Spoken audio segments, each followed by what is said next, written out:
L'activité militaire entre les batailles de Badr et Uhud. La bataille de Badr fut la première confrontation armée de grande envergure entre les musulmans et les associateurs, et une bataille décisive où les musulmans remportèrent une victoire historique reconnue par tous les Arabes. Deux camps ne pouvaient qu'être très dépités par ce succès des musulmans. Les polythéistes mécois, qui avaient essuyé de lourdes pertes, et les juifs, qui voyaient une menace pour leur entité économico-religieuse. D'où leur haine, leur courroux et leur rancœur à l'encontre des musulmans. Allah dit à ce propos, « Tu trouveras certainement que les juifs et les associateurs sont les ennemis les plus acharnés des croyants. » Sourate 5, verset 82, selon le sens du verset. Ces deux groupes avaient à Médine des alliés qui avaient adopté un islam de façade pour préserver leurs intérêts. À leur tête se trouvait Abdullah ibn Ubay. Les Bédouins du désert, établis aux alentours de Médine, vivaient notamment de pillage. Ils étaient totalement indifférents à cette question essentielle qu'est la foi, mais l'inquiétude les gagna au lendemain de la bataille de Badr. L'établissement à Médine d'un État fort pourrait mettre fin à leurs pratiques illégales, d'où le ressentiment qu'ils commençaient à nourrir à l'encontre de l'islam et des musulmans. Ces quatre groupes représentaient un danger qui cernait de toutes parts les musulmans. Ils cherchèrent inlassablement à nuire aux intérêts de la religion nouvelle, chacun à sa manière. Hypocrisie mêlée à des complots et à des actes provocateurs à Médine et dans ses environs, hostilité ouvertement exprimée par les Juifs et à la Mecque, des appels incessants à la vengeance accompagnés d'une mobilisation générale aux fins de réduire au silence pour toujours la voix de l'islam. Ces efforts maléfiques allaient prendre plus tard la forme d'une action militaire, l'expédition d'Uhud, qui eut des conséquences fâcheuses sur la réputation et le prestige des musulmans. Les musulmans purent étouffer ces dangers grâce au génie dont faisait preuve le prophète alayhi salatu wassalam dans la direction de l'État naissant. L'envoyé d'Allah sallallahu alayhi wa sallam était vigilant quant aux menaces que faisaient planer sur eux les quatre groupes mentionnés plus haut et élaborait les plans adéquats pour les contrer et les faire échouer. Nous allons maintenant relater quelques événements qui mettent en exergue l'habileté du prophète alayhi salatu wassalam et la justesse de ses réactions. L'expédition d'Al-Qudr. Des informateurs musulmans rapportèrent que les Banu Sulaym de Ghatafan préparaient une attaque contre Médine. Le prophète alayhi salatu wassalam prit alors l'initiative de les devancer en organisant une attaque surprise contre eux sur leur propre territoire à un point d'eau appelé Al-Qudr. Les Banu Sulaym, en l'apprenant, prirent la fuite. Il demeura là pendant 3 jours, prit leurs 500 chameaux comme butin qu'il distribua à ses soldats après en avoir prélevé le 5e, comme le Coran l'avait stipulé. Une tentative de meurtre contre le prophète alayhi salatu wassalam. Les Mécois suffoqués d'indignation étaient assoiffés de vengeance à cause de la terrible humiliation de Badr. Pour sortir de cette situation, 2 polythéistes projetèrent d'éliminer la cause de tout leur malheur, à savoir le prophète alayhi salatu wassalam. Omer ibn Wahb al-Jumahi, un terrible polythéiste, et Safwan ibn Umayya étaient assis côte à côte et se lamentaient sur le sort des morts qui avaient été jetés dans un puits de Badr. Safwan dit, « Par Allah, la vie n'a plus de goût après leur trépas. » Omer, dont le fils Wahb était détenu à Médine, exprima tout à coup le désir fervent de tuer le prophète alayhi salatu wassalam, mais il dit qu'il avait beaucoup de dettes à régler et une famille aux besoins de laquelle il devait subvenir. Safwan offrit alors à Omer d'acquitter sa dette et de prendre en charge sa famille. Omer accepta et demanda à Safwan d'être discret au sujet de leur projet. Il partit pour Médine, muni d'une épée sur laquelle il appliqua un poison mortel. Omar ibn al-Khattab, qui évoquait avec quelques musulmans le bienfait qu'Allah leur avait accordé le jour de Badr, le vit faire agenouiller sa monture au seuil de la mosquée et il comprit immédiatement la raison de sa venue. Il vint tout de suite en informer le prophète alayhi salatu wassalam dans la mosquée. Le prophète sallallahu alayhi wa sallam lui demanda de l'introduire auprès de lui. Omar le tira par le ceinturon de son épée et demanda à des Ansar de s'asseoir près du prophète alayhi salatu wassalam pour le protéger contre Omer qui ne lui inspirait aucune confiance. Omer dit en guise de salutation « Bonjour ».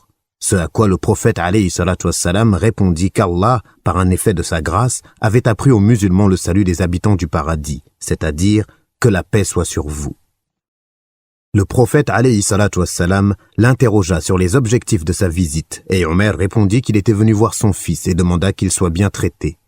Le prophète sallallahu alayhi wa sallam lui dit « Pourquoi donc cette épée ?» Il répondit « Maudites soient ces épées, nous ont-elles été utiles ?» Et le prophète alayhi salatu wa sallam de dire « Dis-moi la vérité, pourquoi es-tu venu ici ?» Il dit « Je ne suis venu que pour cela. » L'envoyé d'Allah alayhi salatu wa sallam l'informa alors de son entretien avec Safwan. Entendant son récit, Omer dit « J'atteste que tu es l'envoyé d'Allah. Nous ne croyons pas en ce que tu nous disais tenir du ciel et en la révélation qui descendait sur toi. Or personne, hormis Safwan et moi-même, n'a pris part à cet entretien. Par Allah, seul Allah aurait pu t'en informer.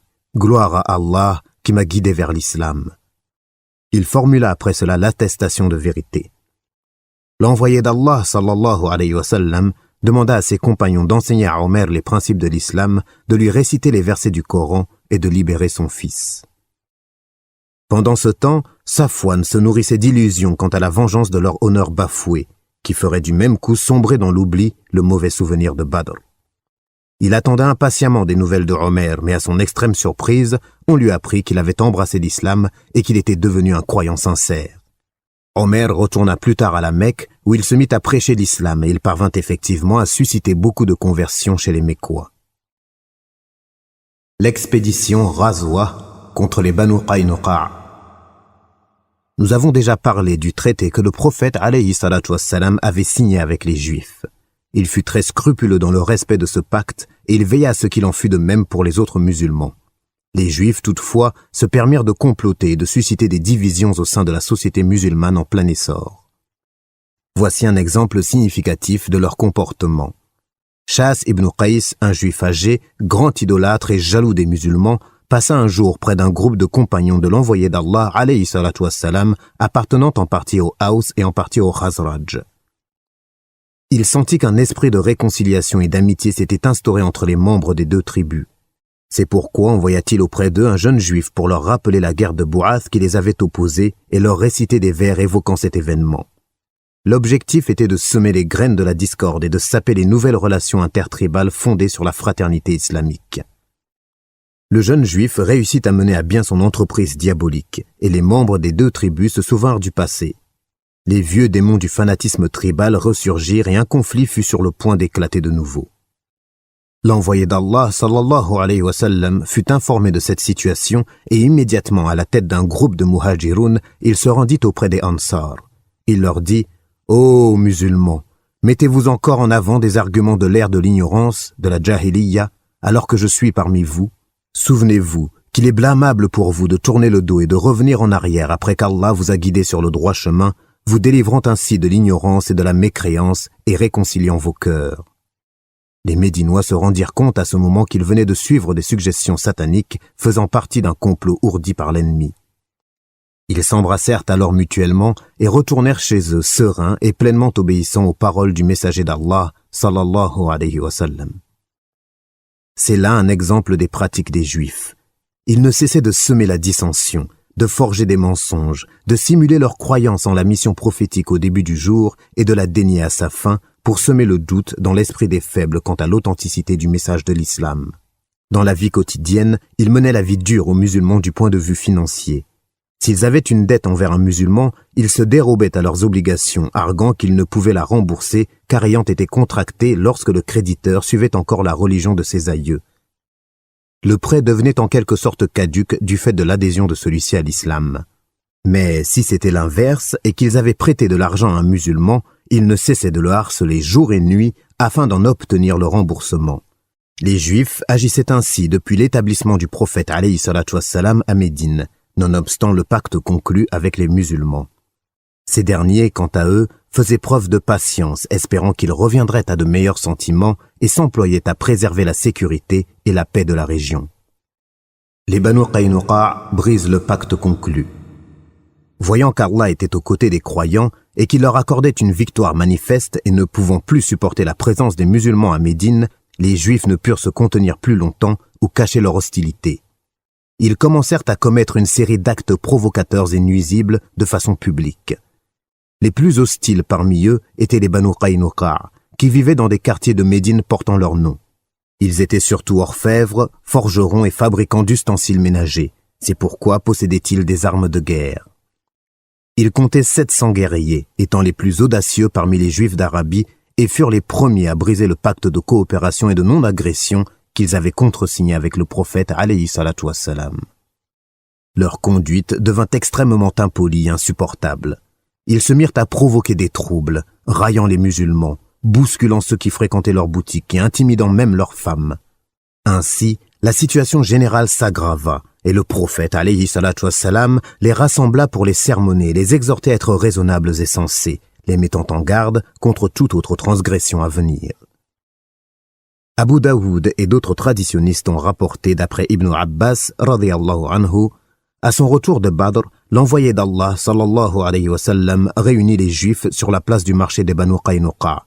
Il dit « Ô assemblée de Juifs !» Ils répondirent « Ô Muhammad, ne te crois pas fort du fait que tu as vaincu quelques Qurayshites inexpérimentés dans l'art de la guerre. Si tu devais nous rencontrer au combat, tu te rendrais compte que nous sommes des experts